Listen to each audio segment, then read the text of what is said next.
నివాసయోగ్యమైన స్థలాలు ఉండగా ఋషికొండనే ఎంచుకోవడానికి ఎంతో మర్మం ఉంది. చాలా చాలా కారణాలు ఉన్నాయి. ఆ కారణాలు ఏవైనా ఆశ్చర్యపోనవసరం లేదు. అందుకే ఋషికొండలో తవ్వే కొలది కూడా ఎన్నో సంచలన నిజాలు ఒక్కొక్కటి వెలుగులోకి వస్తున్నాయి. అక్కడ ఒక్క భవనాలనే మనం చూడనవసరం లేదు. ఇన్సైడ్ చాలా జరిగినవి అక్కడ. ఋషికొండ ప్రాంతాన్ని ఒక ప్యాలెస్ చేయడానికి నిర్ణయించుకున్న దగ్గర నుంచి, ఋషికొండని తవ్విన దగ్గర నుంచి చాలా వెలుగులోకి వచ్చినాయి. అవి ఏవి కూడా బయటికి రాలేదు. అవి ఏమై ఉంటాయి? చాలామంది చాలా రకాలుగా చెప్తున్నారు. అక్కడేవో పురాతన కాలమైన ఇంపార్టెంట్వి, చాలా విలువైన వస్తువులు కూడా దొరుకుండొచ్చు అని కొంతమంది అంటారు. లేకపోతే ఒక డంప్ ఆ ఋషికొండ ప్రాంతంలో ఎప్పుడో బ్రిటిష్ నాటి కాలం నుంచి ఉందని కొంతమంది అంటారు. మాణిక్యాలు ఉండొచ్చు అని చెప్పి కొంతమంది అంటారు. ఏమీ లేకుండా ఋషికొండ మీద ఎందుకు ఫోకస్ పెట్టారు? అది ఒక నిగూఢ రహస్యంగానే ఉన్న నేపథ్యం. అయితే ఇప్పుడు ఋషికొండ లేదు, కొండ ఉంది, కానీ అక్కడ ఉన్నది ప్యాలెస్. కొండ కరిగిపోయింది, కొండ తరిగిపోయింది. కానీ అందులో ఉన్న ఆ అద్భుతాలు, ఆ నిగూఢమైన రహస్యాలు ఏమైనాయి? ఎవ్వరికీ అంతు చిక్కనటువంటి ఏదో ఒక అంశం అందులో ముడిపడి ఉంది అన్నది ప్రధానంగా రోజు రోజుకి బయటికి వస్తున్న అంశాలు. అసలు ఆ ప్యాలెస్ను చూస్తేనే చాలా ఆశ్చర్యకరంగా ఉంటుంది. అసలు ఊహించలేము ఇలాంటి ప్యాలెస్ ఆంధ్రప్రదేశ్ నగరంలో ఉందా అన్నది. అదొక గొప్ప పర్యాటక కేంద్రం కింద చూపించిన ఆశ్చర్యపోనవసరం లేదు. ఎందుకంటే బాత్రూములు ఇన్ని లక్షలని చెప్తారు, ఆ కన్స్ట్రక్షన్ ఇన్ని లక్షలతో అంటే ఒక అద్భుతమైన మహా ప్యాలెస్ అన్నమాట. ఇంకా దానికి మనం విలువ కట్టలేము. అలాంటి అద్భుతాన్ని అక్కడ రూపొందించడానికి గల కారణాలు, వైఎస్ఆర్సీపీ కారణాలు వేరు. రాష్ట్రపతి గారు వస్తారు, లేదా పెద్ద పెద్ద డెలిగేట్స్ వస్తారు వివిధ దేశాల నుంచి. వాళ్ళకు ఒక మంచి హాస్పిటాలిటీ ఇవ్వాలంటే ఇలాంటివి ఉండాలి కదా అని చెప్పి వాళ్ళు మాట్లాడే పరిస్థితి, వాళ్ళు ఉండడానికి, ఏమైనా మీటింగ్లు నిర్వహించుకోవడానికి అని. కానీ ఆంధ్రప్రదేశ్ ఆర్థిక పరిస్థితి చూస్తే ఇలాంటి ప్యాలెస్ అవసరం లేదు, అంత సీక్రెట్గా దాన్ని తయారు చేయాల్సిన అవసరం లేదు. ఇది కదా సర్వత్రా అందరూ భావించే అంశం. కానీ అక్కడ తరలిపోయిన సంపద అవనివ్వండి, లేకపోతే విలువైన సమాచారాలు అవనివ్వండి, గత చరిత్ర చిహ్నాలు అవనివ్వండి, అవేవి కూడా బయటికి రావట్లేదు. సో దాని మీద దృష్టి సారిస్తుంది ప్రస్తుత ప్రభుత్వం. అధికారంలోకి వచ్చిన తర్వాత చంద్రబాబు నాయుడు గారు అవండి. ఎందుకంటే పవన్ కళ్యాణ్ కూడా చాలా సీరియస్గా ఉన్నారు దాని మీద. పవన్ కళ్యాణ్ గారు కూడా ఆ ప్రాంతంలోకి వెళ్ళి పెద్ద ఎత్తున హడావిడి చేశారు. వాళ్ళకి అప్పుడు పర్మిషన్ ఇవ్వలేదు. అంత పర్మిషన్లు ఇవ్వకుండా సీక్రెట్గా ఆ నిర్మాణాలు చేయాల్సిన అవసరం ఏమొచ్చింది? ఇందులో కదా అసలైన మెలిక ఉంది. ఏదైనా నిర్మాణం చేయాలనుకుంటే బహిరంగంగానే చెప్పొచ్చు. అంత సీక్రెట్గా పరదాలు కప్పి అసలు లోపల ఏం జరుగుతుందో ఎవ్వరికీ తెలియకుండా అంత సీక్రెట్గా ఇంత అద్భుతమైన ప్యాలెస్ని నిర్మించడానికి చాలా అంశాలు ఉన్నాయి. నిర్మించినప్పుడు అందులో ఏం దొరికినాయి, ఏమి జరిగినాయి, ఇది చాలా కీలకంగా వస్తున్న వాయిస్. మరొక అంశం, సుమారు 500 కోట్లు, 500 అని ఒకరు అంటారు, 600 కోట్లు అని అంటారు. అంతేకాకుండా 9.88 ఎకరాల్లో అసలు ఒక నివాసయోగం కట్టుకోవాలంటే సామాన్యమైన వాళ్ళకి, లేకపోతే మధ్యతరగతి కుటుంబీకులకి, పేదవాళ్ళకైతే ఒక 50 గజాలు అంటున్నారు. ఆ మాత్రం ఈ మాత్రం కొద్దిగా స్తోమత ఉన్న వాళ్ళకైతే ఓ 100 గజాలు, లేకపోతే 150 గజాలు, ఇంకా కొద్దిగా ముందుకు వెళ్తే 200 గజాల్లోనే ఒక అద్భుతమైన నిర్మాణం చేయొచ్చు. అలాంటిది 9.88 ఎకరాల విస్తీర్ణం అంటే ఓ పెద్ద కాలనీ నిర్మించవచ్చు. చాలా ప్లేసులు ఉన్నాయి. ఇప్పుడు అందరికీ అంతు చిక్కని అంశం ఏంటంటే ఋషికొండ నుంచి ఏమి తరలిపోని, ఆ భూగర్భాల్లో ఏమున్నాయి, ఇది అందరిలోని ప్రశ్న. అక్కడ ఎంచుకోవడానికి కారణాలు ఏంటి? ఏమీ లేకపోతే ఆ కొండని ఎందుకు పెట్టుకున్నారు? ఆ కొండ మీద ఎందుకు తవ్వకాలు జరిగినాయి? సో తవ్వకాలు సామాన్యంగా జరిగి సైలెంట్ అయిపోతే అనుమానాలు వస్తాయి. అందుకనే అక్కడ ఒక నిర్మాణం చేపట్టే విధంగా ముందు చర్యలు చేపట్టి నిర్మాణం ముసుగులో ఇన్సైడ్ చాలా జరిగినవి. అంటే ఫుల్ కాన్ఫిడెన్స్తో ఉన్నారు. ఋషికొండకు సంబంధించి ఎవరు అందులో టచ్ చేయరు, ఆ ప్రాంతానికి వెళ్ళే పరిస్థితి లేదు. ఎందుకంటే ఎట్టి పరిస్థితుల్లోనూ జగన్మోహన్ రెడ్డి గారు ఓడిపోతానని అనుకోలేదు. విపరీతమైన కాన్ఫిడెన్స్తో ఉన్నారు ఆయన. ఎట్టి పరిస్థితుల్లోనూ కూడా విజయాన్ని మన ఎవరో ఆపలేరు అన్నది వైఎస్ఆర్సీపీ శ్రేణుల్లో ఉన్న అంశాలు. సో ఆ నేపథ్యంలోనే వైఎస్ఆర్సీపీ శ్రేణులందరూ కూడా మనం ఏం చేసినా ఎవరికీ తెలియదు, మనమే అధికారంలో మళ్ళీ వస్తాం కదా, ఎవరూ పట్టించుకోరు అన్నది ఆ కాన్ఫిడెన్సు ఈరోజు ఏమైంది, ఋషికొండ భాగోతాన్ని ఒక్కొక్కటి వెలుగులోకి తీసుకొస్తుంది. ఋషికొండలో జరిగిన అంశాలన్నీ కూడా బహిర్గతం చేస్తున్నారు. చాలా సంచలనమైన నిజాలన్నీ కూడా ఒక్కొక్కటి వెలుగులోకి వస్తుంది. అందులో భాగంగా నేను ముందు చెప్పినట్లుగా గతంలో ఏవైతే అంశాలు ఉన్నాయో, గతంలో ఏవైతే అక్కడ నిగూఢమైన రహస్యాలు ఉన్నాయో ఆ రహస్యాలని ముందు వెలుగులోకి తీయాలి. అంటే దీని మీద పూర్తి స్థాయి డే 1 నుంచి ఋషికొండ ప్రాంతాన్ని ఎంచుకున్న దగ్గర నుంచి, ఋషికొండ కొండను తవ్వకాలు మొదలుపెట్టిన దగ్గర నుంచి, జియోగ్రఫీ వలనో లేకపోతే వేరే వాళ్ళని అందరినీ కూడా సర్వేలకు సంబంధించి నిష్ఠాతుల్ని, ఎవరినో వాళ్ళని కాదు, నిష్ఠాతులను అందరినీ కూడా భూగర్భ అన్వేషణ నిష్ఠాతులు ఎవరైతే ఉన్నారో వాళ్ళకి సంబంధించిన వాళ్ళందరూ కూడా దాని మీద దృష్టి పెట్టించాలి. అసలు అక్కడ ఏమి దాగుంది, ఆ మట్టిని పూర్తి స్థాయిలో పరిశీలించాలి.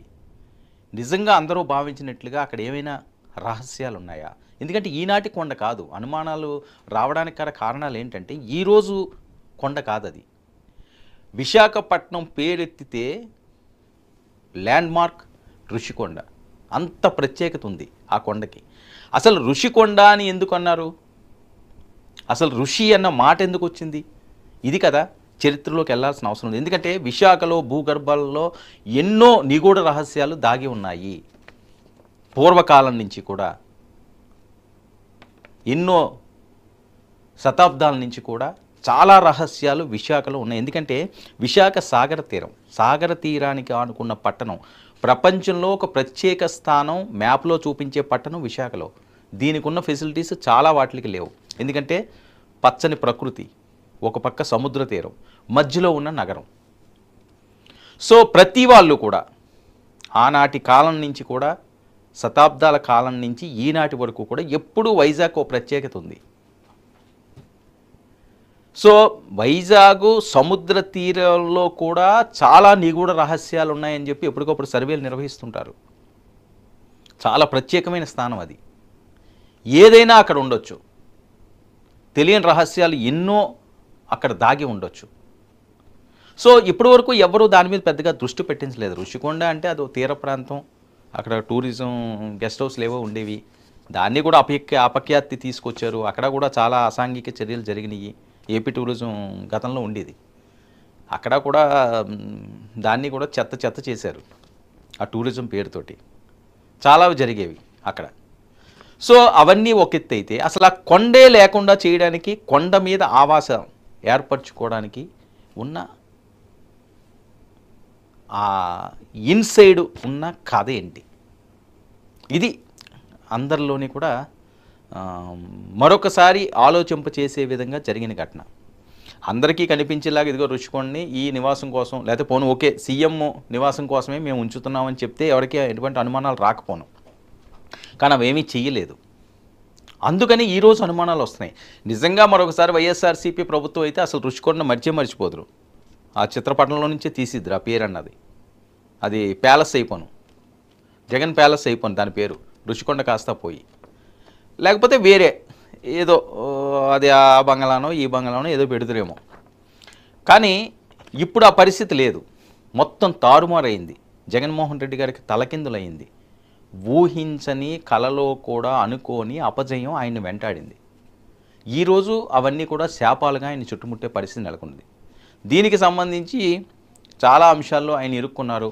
ఏవన్నగా జగన్మోహన్ రెడ్డి గారిని చేర్చాలి అని చెప్పి కొన్ని కేసులు రెడీ చేస్తున్నారు. చాలా అంశాల్లో బుద్ధా వెంకన్న అవనియండి, లేకపోతే ఇంకొకరు అవనియండి, అంటే ఎవరి పని వాళ్ళు చేసుకుని వెళ్ళిపోతున్నారు. ఏ రకంగా ముందుకు సాగించాలి, ఏ రకంగా చేయాలి అన్న దాని మీద.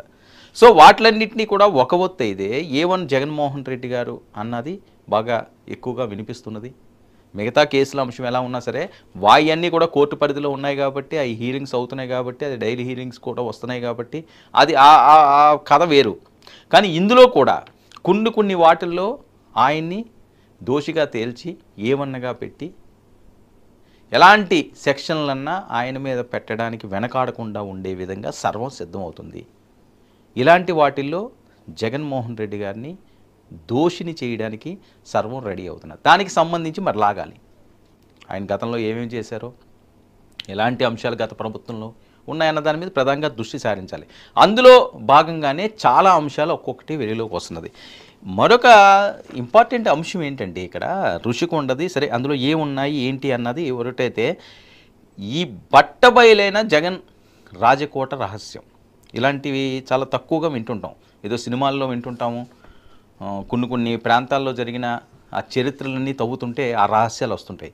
కానీ ఋషికొండలో ఉన్న రహస్యాలు బయటికి రావట్లేదు. దాన్ని మరి సజీవ సమాధి చేశారా? ఆ సమాధంలో దాగి ఉన్న నిగూఢ రహస్యాల్ని బయటికి తీసే పనిలో సర్వం సిద్ధం చేస్తున్నారా? ఖచ్చితంగా దీన్ని వదిలే ప్రసక్తి అయితే లేదు. ఎందుకంటే 500 కోట్లతో ఋషికొండని ఎంచుకొని ఈ రకమైన నిర్మాణాలు చేపట్టడానికల్లా బలమైన కారణాలేంటి? ఎవరైనా చెప్పారా? అక్కడ ఏమున్నాయన్నది ఎవరైనా ఎందుకంటే మనం చాలా చూస్తుంటాం. అక్కడ తవ్వితే లంకి బిందులు వస్తాయి, ఇక్కడ తవ్వితే ఇవి వస్తాయి, ఈ చరిత్రలు ఇక్కడ ఉంటే చాలా పెద్ద డంప్ ఉంది, ఇలాంటివన్నీ కూడా మనం వింటుంటాం. సో విశాఖ పరిసర ప్రాంతాల్లో భీమిలో అవనియండి, ఋషికొండ ప్రాంతం అవనియండి, లేకపోతే విశాఖ భూగర్భంలో అవనియండి, సముద్ర తీరంలో అవనియండి, అపారమైన నిధులు ఉన్నాయి, అపారమైన ఖనిజాలు ఉన్నాయి. దాని మీద ఖచ్చితంగా దృష్టి సారించాలి. అంటే ఎవరు ఊహించినటువంటి ప్రపంచంలోనే అత్యంత ధనం అక్కడ దాగి ఉంది. ధనం మీన్స్ డబ్బులు కాదు, ఏదో రూపంలో అక్కడ చాలా విలువైన వస్తువులు అక్కడ గర్భంలో ఉన్నాయి. సో దాన్ని వెలికి తీయాలి అంటే అది కోట్ల రూపాయలతోటి కూడుకున్నది. అంత సాహసం ఎవరు చేయలేరు. తీరా అంతా చేసిన తర్వాత ఏమీ లేకపోతే అది మళ్ళీ ప్రభుత్వానికి అపవాదు పడుతుంది. అయినా ఇప్పుడు అంత ధనిక రాష్ట్రంగా ఆంధ్రప్రదేశ్ లేదు కూడాని. దానికి పెద్ద ఇన్వెస్ట్ చేసి ఏదన్నా దొరుకుతుందని చేయడానికి అంత సాహసం చేయరు. చేసిన దగ్గర నుంచి ఏదో ఒకటి విమర్శలు వస్తుంటాయి. సో అంతవరకు తెచ్చుకోరు కాబట్టి దీన్ని గోప్యంగానే ఉంచారు. కానీ జగన్మోహన్ రెడ్డి గారు ఒక అడుగు ముందుకు వేశారు. ఆ గోప్యతని మెయింటైన్ చేస్తూనే అక్కడ ఒక అద్భుతమైన ప్యాలెస్ని నిర్మించుకోవడం జరిగింది. ఆ నిర్మాణం వెనుకున్న అంశాలు ఏంటి అన్నదే చాలామందిలో ఈ రోజుకి కూడా మెదులుతున్న ప్రశ్నలు. మరొక వైపు ఎంత దారుణం అంటే ఇవన్నీ కూడా అసలు తీస్తుంటే ఋషికొండ భవనాలకు సంబంధించి 500 కోట్లు 600 కోట్లు భవనాలు కట్టేమంటున్నారు. దానికి విద్యుత్ బిల్లు కట్టలేదట. అంటే అసలు ఎలాగ ఆలోచించాలి కూడా అర్థం కాని పరిస్థితి. ఎవరైనా మన ఇంటికి ఇల్లు కట్టుకుంటే నెల ఈసరికల్లా విద్యుత్ బిల్లు కట్టమా? కట్టకపోతే ఊరుకుంటారా? అది ఏంటి సామాన్యమైన బిల్లా? నెలకి 7 లక్షల రూపాయల బిల్లట అక్కడ కట్టాల్సిన దానికి. అది ఇప్పుడు నవంబర్ నుంచి ఇప్పటి వరకు జూలై, నవంబర్, డిసెంబర్, జనవరి, ఫిబ్రవరి, మార్చి, ఏప్రిల్, మే, జూన్, జూలై అంటే సుమారు ఇది 9 నెలలు. 9 నెలలు పూర్తి కాలేదు, పోనీ 8 నెలలు, పోనీ 7 నెలలు అనుకుందాం. సుమారు 7 నెలల నుంచి ఈ విద్యుత్ బిల్లులు బకాయిలుగా ఉన్నాయి. అసలే కష్టకాలంలో ఉంటే దీని విలువ ఎంత? 60 లక్షల రూపాయలు అక్షరాల. రూపాయి 2 రూపాయలు కాదు. మరి అది ఎందుకు కట్టలేదు? ఏంటి కాన్ఫిడెన్సు? అంటే ఎట్టి పరిస్థితుల్లోనే మనమే వస్తాం కదా, మన ఎవరు అడుగుతారు? మన రాష్ట్రం ఇది, మనమే దీనికి అధిపతులమి, ఎవరో మనల్ని అడగరు, అడిగినా కట్టాల్సిన అవసరం లేదు. విద్యుత్తుల వాళ్ళు ఏం చేస్తారు? కానీ ఇప్పుడు అన్నీ కూడా తవ్వుతుంటే బయటకు వస్తున్నాయి. నెలకి 7 లక్షల రూపాయలు అక్షరాల 60 లక్షల రూపాయలు మీరు చెల్లించాలని చెప్పి నోటీసులు వచ్చినాయి ప్రభుత్వానికి. ఇప్పుడు ఈ ప్రభుత్వం దాన్ని పే చేయాలి, లేకపోతే అక్కడ పవర్ కట్. గత ఏడాది ముందుగా నేను చెప్పినట్టుగా నవంబర్ నుంచి కూడా ఈ తంతు యథాతథంగా కొనసాగుతుంది. బయటికి చెప్పకుండా, కట్టకుండా పెండింగ్ విద్యుత్ బిల్లులు 500-600 కోట్ల రూపాయలు వెచ్చించి అక్కడ నిర్మాణం చేసిన వాళ్ళకి కరెంటు బిల్లు కట్టే డబ్బు లేదా? అంటే ఎవరికి నచ్చినట్లు వాళ్ళు ఇష్టారాజ్యంగా ఒక పద్ధతి లేకుండా చేసిన ప్రక్రియలు ఇవన్నీ కూడా. 15 రోజుల్లో బిల్లు చెల్లించాలి అని చెప్పి ప్రభుత్వానికి నోటీసులు వెళ్ళినాయి. అసలు ఎవరెక్కడ కట్టారు బిల్డింగు, ఆ పవర్ ఏంటి, 7 లక్షల రూపాయలు ఏం యూజ్ చేశారు నెలకి, చేసినా చేయకపోయినా ఇక్కడ కట్టియాలి. ఎందుకంటే ఆ బిల్డింగ్లు మనం చూసాం కదా ఏ రకంగా ఉందో. మామూలు సౌదాలు అవి, ప్యాలెస్లను మించిన సౌదాలు. మహారాజులు ఎప్పుడో పాతకాలంలో ఉండి లేకపోతే సినిమా గ్రాఫిక్స్లో కల్పించే ప్యాలెస్లు ఏవైతే ఉంటాయో ఆ ప్యాలెస్లు మించిన ప్యాలెస్ ఇది, మహా ప్యాలెస్. ఆ వ్యూ పాయింట్ ఒకసారి చూడండి, ఎలాంటి వ్యూ అది, ఎలాంటి ప్యాలెస్లు. మరి దానికి 7 లక్షల బిల్లు అవుతుంది అంటే అవుతుంది, కట్టాలా అంటే కట్టలేదు. ఎవరో కట్టుకుంటారు, మనం వస్తే కట్టనవసరం లేదు. ఇలాంటి పరిస్థితులు అంటే ఇవన్నీ కూడా జగన్మోహన్ రెడ్డి గారు మెడకి చుట్టుకుంటున్నాయి. ఆయన తెలిగి చేశారా లేకపోతే ఒక సీఎం స్థాయి వ్యక్తి అక్కడ ఏ విద్యుత్ బిల్లు ఉన్నదో దాన్ని కట్టమని అయితే చెప్పరు. మరి స్థానికంగా ఉన్న వాళ్ళు కూడా అసలు ఎవరి పేరుల మీద ఉన్నాయి, ఆ పర్మిషన్లు ఏంటి, దానికి ఉన్న ట్యాక్స్లు ఏంటి, పవర్ బిల్లులు ఏంటి, ఇలాంటివన్నీ కూడా మినిమం కదా. సో ఈరోజు అందరూ చూసి దాని మీద అసహించుకునే విధంగా తయారైంది ఇప్పుడు ఆ బిల్డింగ్. ఒక్కరన్నా సరే మంచిగా దాని గురించి మాట్లాడుతున్నారా? పోనీ విశాఖ వాసులు, అయ్యో మనకు ఒక అద్భుతమైన భవనం వచ్చిందిరా, అద్భుతమైన ప్యాలెస్ మన దగ్గర కట్టారు అనుకున్నాం, మా డబ్బులతోటి కట్టారు అంటున్నారు. పేదల డబ్బులు, మధ్యతరగతి వాళ్ళ డబ్బులు, మా సొమ్ముతో విలాసాల కోసం మీరు కట్టుకున్నారని ఇవన్నీ కూడా ఆయనకి శాపాలుగా మారినాయి కదా ఈరోజు. సో ఇవన్నీ కూడా ఆయన మెడకు చుట్టుకుంటున్నాయి కదా. ఈ ఒక్కటే కాదు కదా, ఇంకా చాలా అంశాలన్నీ కూడా వెలికి తీసే పరిస్థితి ఉంటుంది. అంతేకాకుండా అందులో ఉన్న ఏవో పోనీ అంటున్నారు, నిధులు పోనీ అంటారో, లేకపోతే ఏమన్నా పెద్దవి ఏమన్నా డంపులు ఉన్నాయా అందులో, ఖజానాలు, అక్కడ ఏమన్నా పెద్ద ధన భాండాగారు ఉన్నదా, వజ్రాలు ఉన్నాయా, బంగారాలు ఉన్నాయా, ఎందుకు అక్కడే ఎంచుకున్నారు, అసలు రుషికొండ మీదకి ఎందుకు వెళ్ళింది వాళ్ళ కన్ను? అంత ప్రాచుర్యం పొందిన ఒక అద్భుతమైన చరిత్రకి చిహ్నంగా ఉన్న ఆ ప్రాంతాన్ని బోడుగుండు చేసి ఈ రకంగా ఎందుకు చేయాల్సి వచ్చింది?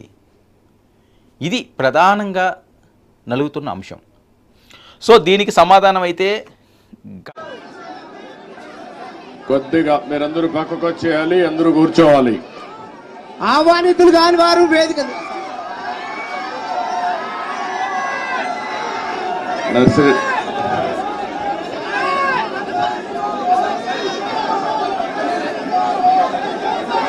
ఓకే అమ్మా, ఇది అయిపోయినాక నా స్పీచ్ అయినాక తీసుకుంటా, పెట్టుకోండి ఆ ఫోటో అట్లనే, మళ్ళా ఇప్పుడు కాదు.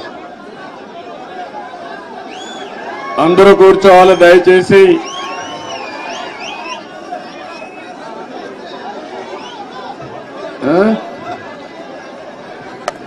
రమ్మని చెప్పండి. రామనాథం గారు వాళ్ళ సెంటిమెంట్ అది. ఋషికొండ అన్నది ప్రతి ఒక్కరు, విశాఖ వచ్చే పర్యాటకులు అవనియండి, విశాఖ వాసులు అవనియండి, సాయంత్రం అయితే సేద తీరే ప్రాంతం అది ఋషికొండ ప్రాంతం. దాన్ని ఒక కర్ఫ్యూ విధించి అక్కడికి ఎవరిని వెళ్ళనీయకుండా చేసి ఆ కొండ ప్రాంతంలోని వాళ్ళకి నచ్చినట్లుగా ఇష్టం వచ్చినట్లుగా దాన్ని పాడు చేసి ఆ నేచర్ని అంతటినీ కూడా బిల్డింగ్ కట్టేశారు, ఓ భవనం కట్టేశారు. ఆ కొండ మీద ఎలాంటి భవనం అది? అసలు దీనికి ఎవరు సమాధానం చెబుతారు అంటే ఒక్కొక్కరు ఒక్కో రకంగా చెప్పే పరిస్థితి. సో అందులో పోని సామాన్యమైనవి ఏమన్నా పెట్టారా? అవి కూడా కాదు. కోట్లాది రూపాయల ఫర్నిచరు దానికి దారిపోసారు. ఆ రోడ్లు చూడండి, ఆ గ్రీనరీ చూడండి, ఆ అవుట్లుక్ చూడండి, ఆ ఇన్లుక్ చూడండి. అసలు ఎక్కడోలా ఉన్నది, ఇదేదో వేరే దేశంలో ఎక్కడో మహారాజులు, పెద్ద పెద్ద గొప్పవాళ్ళు, లక్షల కోట్ల విలువైన ఉంటారు కదా,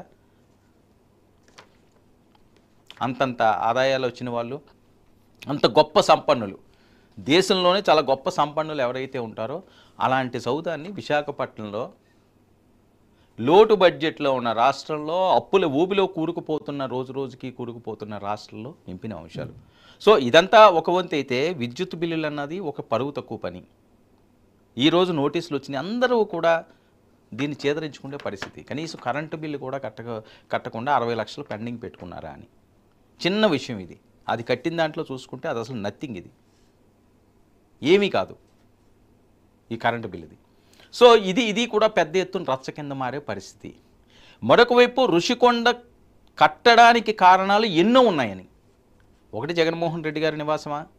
ఇప్పుడు కాదు అంటారు ఖచ్చితంగా. లేదు, నిజంగానే ఇది ఎవరి కోసమో, అతిథుల కోసమో, గొప్ప వాళ్ళు వచ్చినప్పుడు వాళ్ళ నివాసానికి, వాళ్ళు స్టే చేయడానికి అన్నప్పుడు అది బహిరంగంగానే చేయాలి. అది చేయలేదు. సో ఈరోజు చెప్పిన అది ఓపెన్ కదా, క్లియర్గా ప్రతి ఒక్కరికి కూడా అర్థమైపోతుంటుంది.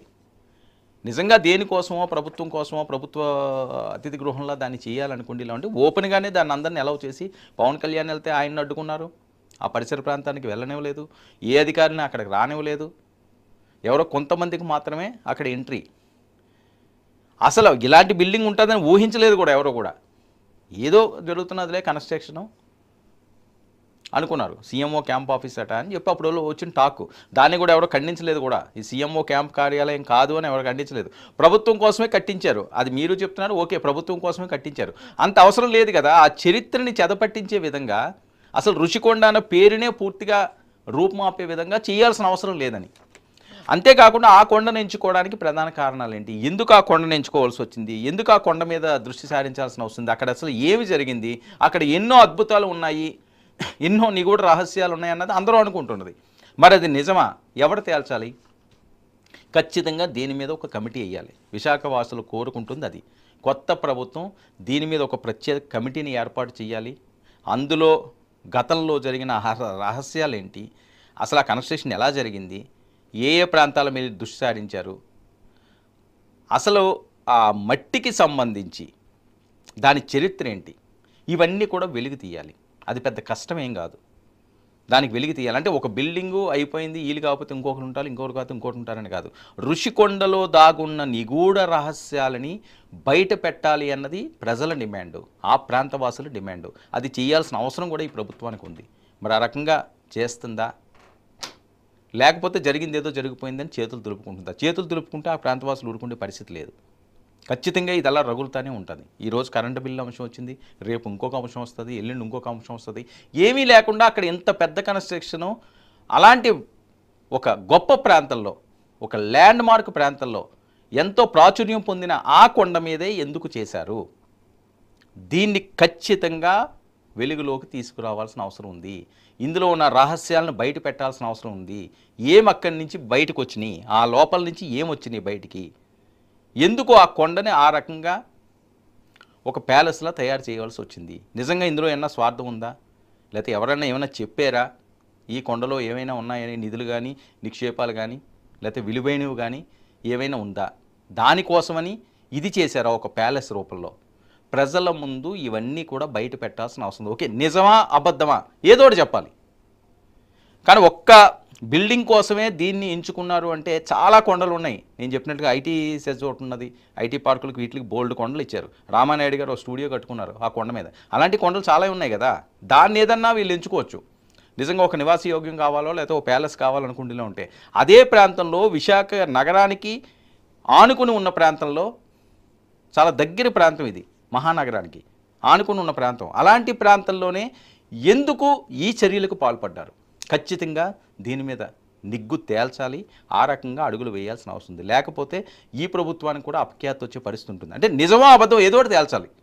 అందులో ఏదైనా జరిగిపోయిందో లేదా అన్నది అనుమానాలను నివృత్తి చేయవలసిన బాధ్యత, ప్రజలకు చెప్పాల్సిన బాధ్యత. ఋషికొండ అన్నది ఎవరిదో ప్రాపర్టీ కాదు, ప్రకృతి సహజమైంది. అది అందరికీ అందులో భాగస్వామ్యమే. ఒక ప్రభుత్వానికో, ఒక ముఖ్యమంత్రికో, ఒక మంత్రికో, ఒక అధికారికో సంబంధించింది కాదది, సహజ సంపద. ఆ సంపదని ఈ రకంగా నిర్వీర్యం చేసి ఒక భవనం కోసం దాని చరిత్రని కాలగర్భంలో కలిపేసే హక్కు ఎవరికీ లేదు.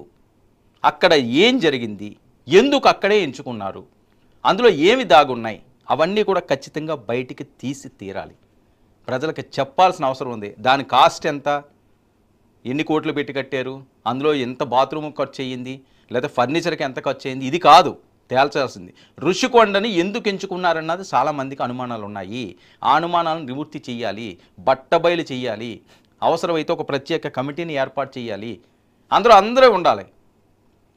అసలు ఋషికొండ చరిత్ర ఏంటి, ఎన్ని సంవత్సరాలు పెట్టి ఆ కొండ ఏర్పడి ఉన్నది, అందులో ఉన్న సాయిల్ ఏంటి, ఇంకా ఏమైనా ఉన్నాయా, చరిత్రలో ఏవైనా నిగూఢమైన అంశాలు అందులో ముడిపడి ఉన్నాయా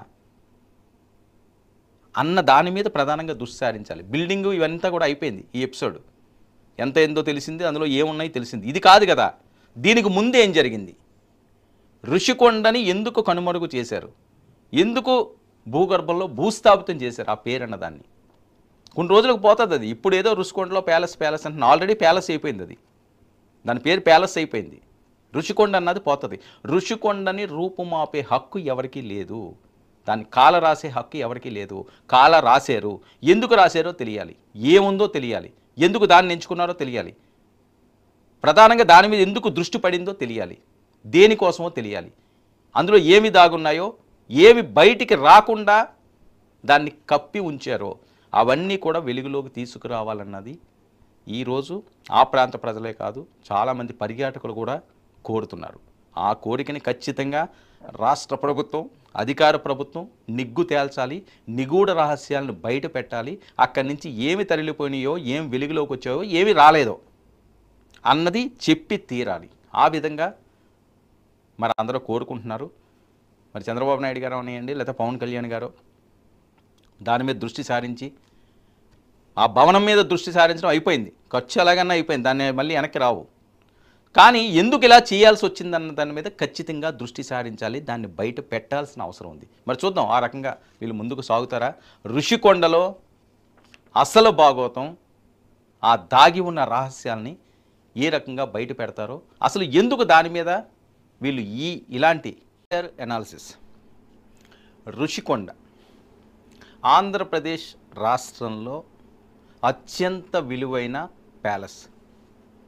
ఎవరి కోసం, ఎందుకు కట్టారు, అసలు ఋషికొండనే ఎంచుకోవడానికి కారణాలేంటి, ఇందులో చాలా మతలబులు ఉన్నాయి.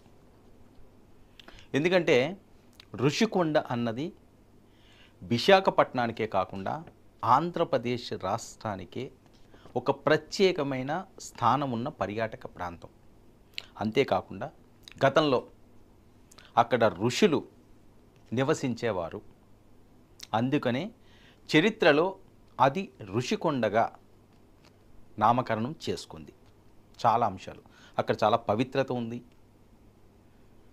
చాలా ముఖ్యమైన ప్రదేశం.